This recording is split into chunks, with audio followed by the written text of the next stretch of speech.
Hello, I am Alfredo Salazar. I'm a student of University San Ignacio de Loyola, and as members of the Integrative Project course, our team is conducting an interview on gastronomic tourism. So we appreciate you, Sebastian, for being here, and you will answer the following questions. Remember that there are no right or wrong answers. We just want to know your opinion, and I want to thank you for that beforehand. Well, what we plan to do is to be a travel agency which is dedicated to receptive tourism, in which we will be offering sustainable gastronomic tourist packages that encompass a set of services such as accommodation, transportation, food, recreation, guided tours, fun places, etc. In addition, the tour package sales service will be focused in the southern part of our country, of Peru, specifically in the province of Cañete, in a small district called Calango. So, Sebastian, please tell us a little bit more about you. Okay, yeah, thank you, Alfredo, for inviting me to this interview. I mean, I love Peru. My parents are Peruvian, and well, I'm New York right now.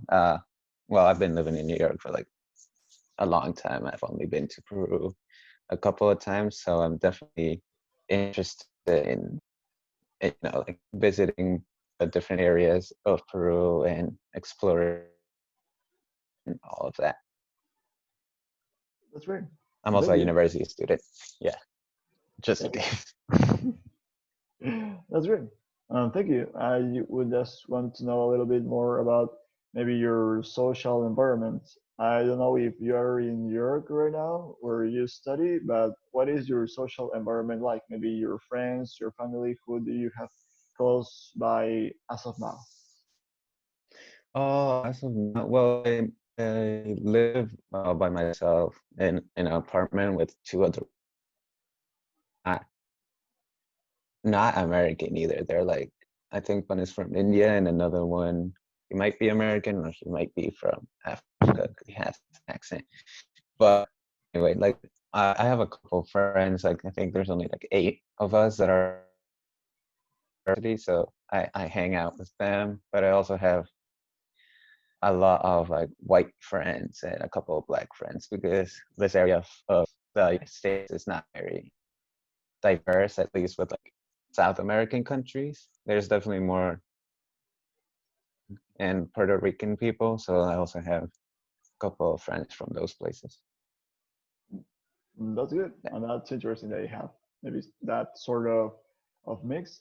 And what I would like to ask you now is regarding tourism, specifically, what what have you perceived the market, the tourist market, offer before the pandemic broke out? What do you think that tourism used to offer before everything happened lately? Right. I mean, before before the pandemic, I guess tourism for me was more visiting place, learning about the culture, definitely trying new, at least foods that I like, because uh, I mean, we've been friends for a long time, so you know I don't like cheese, but anything else other than cheese, I'm definitely down to eat. That is, yeah, that's something that I would like. And meeting new people and seeing, you know, the culture of an area. Hmm, interesting. Well, that's good. I did forget about the cheese, and but but it's good. I think that the tourism sector was affected heavily. Well, I don't know how much time it will take in order to be the behemoth it used to be.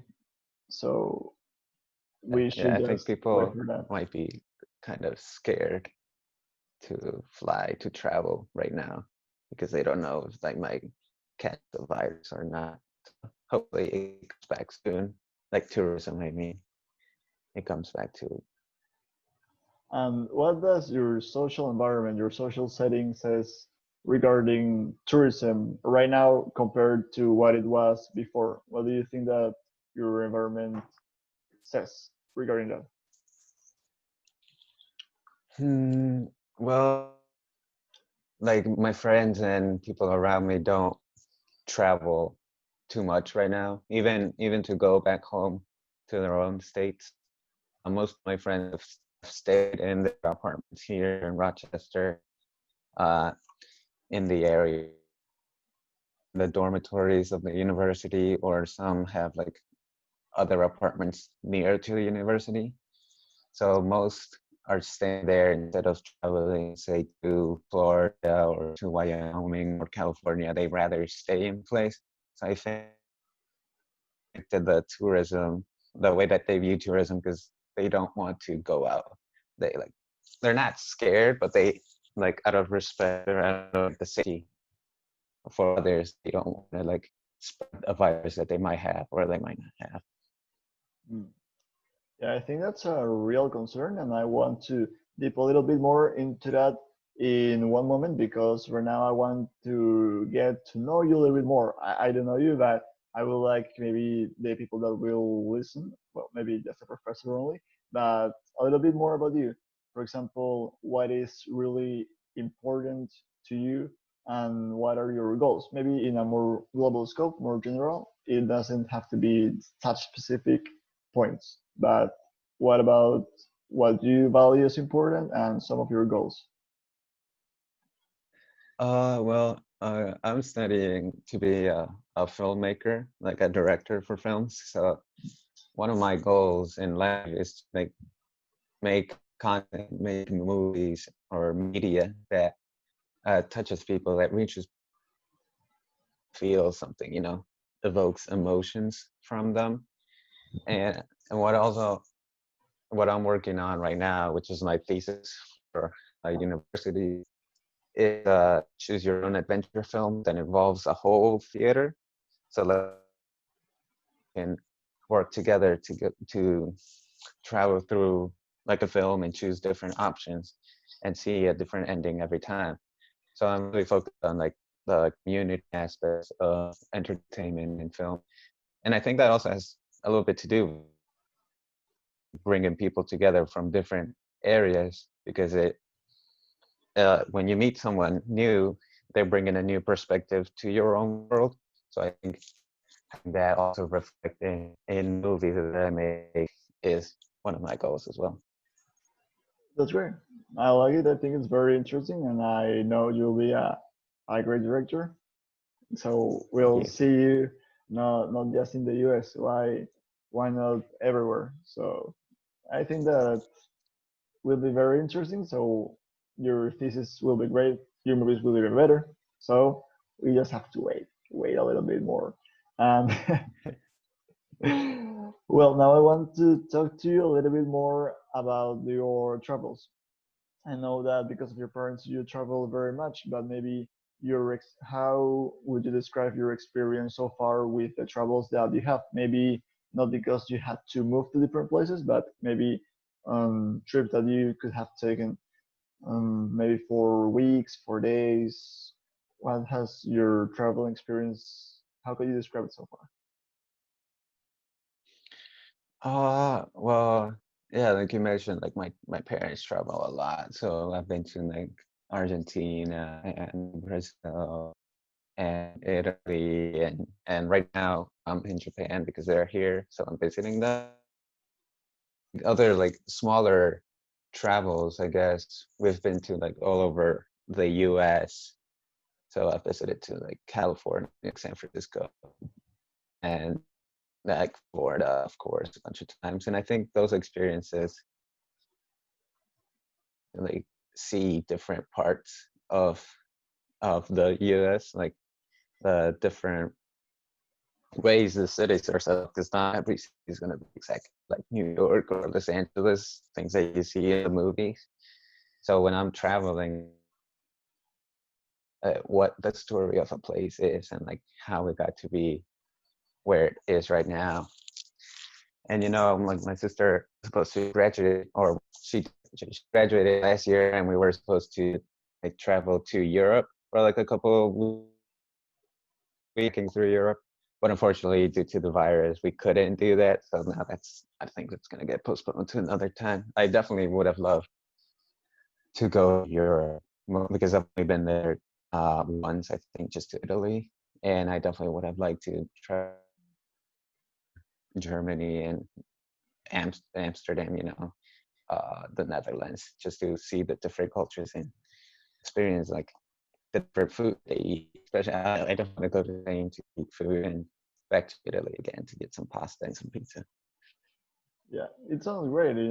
Visiting Europe, I have never been there. I have never had a chance yet, but I'm sure that you will all go to family soon. But you have touched on an interesting point, which was the one that I wanted to talk to you right now, which is food.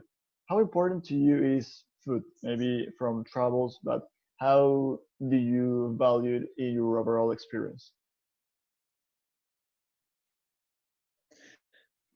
Food, like in general, I think is very important because, well, recently, like this year, learning how to cook my own food, like my own like Peruvian food. So I called like my grandmas and tell them, hey, can you teach me to cook like I think estofado or lomo saltado, and lomo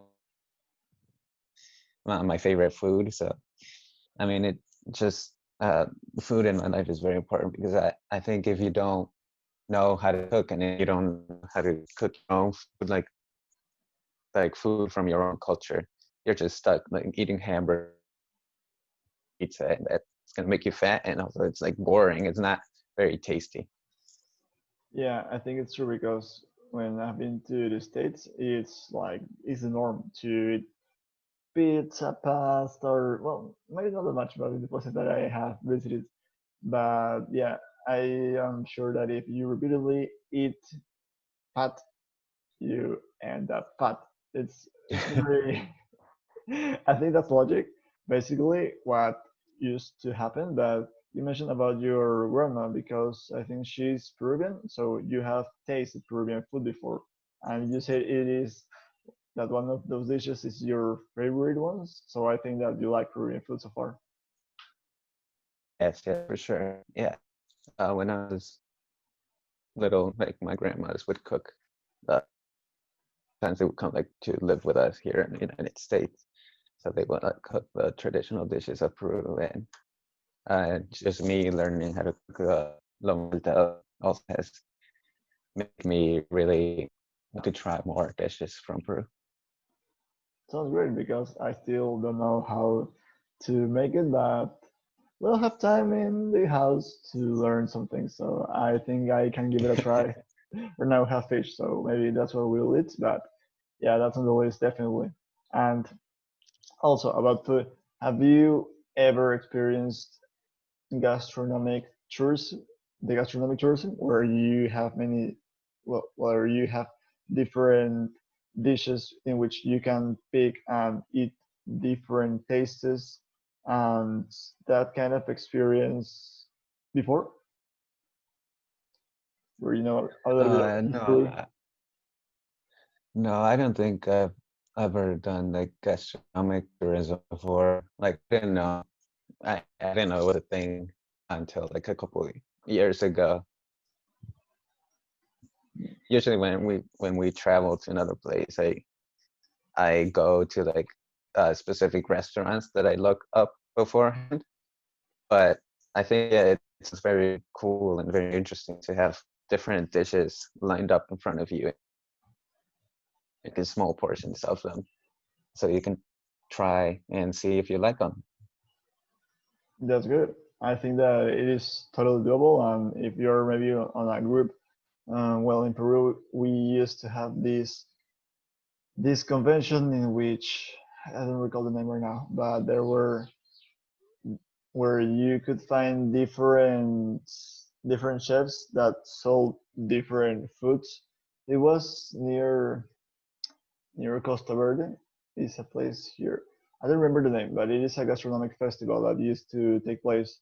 And when you used to go in big groups, each one could could buy a portion of that and they could all share. So that's not gastronomic tourism by itself, but I think that it's something that can happen very much. And instead that you travel a lot. So when you do travel, maybe for different or several reasons, why is the reason for doing so? Maybe kind of your attitude regarding that or your view when you do it.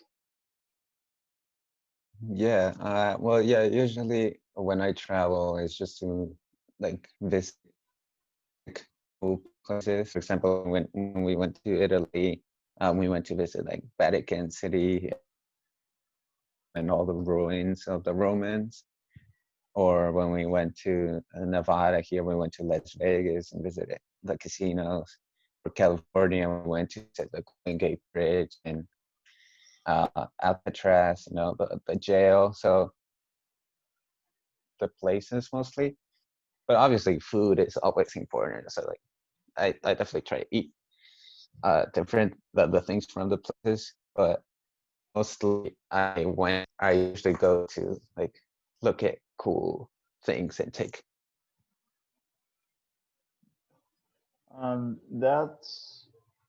That's interesting because you also mentioned that you went to the ancient Roman to the ancient Roman places. I have never been there, but you have made me think about that, so I forgot what I was going to say. But that's great. What do you think are some of the benefits that you have acquired from your travels?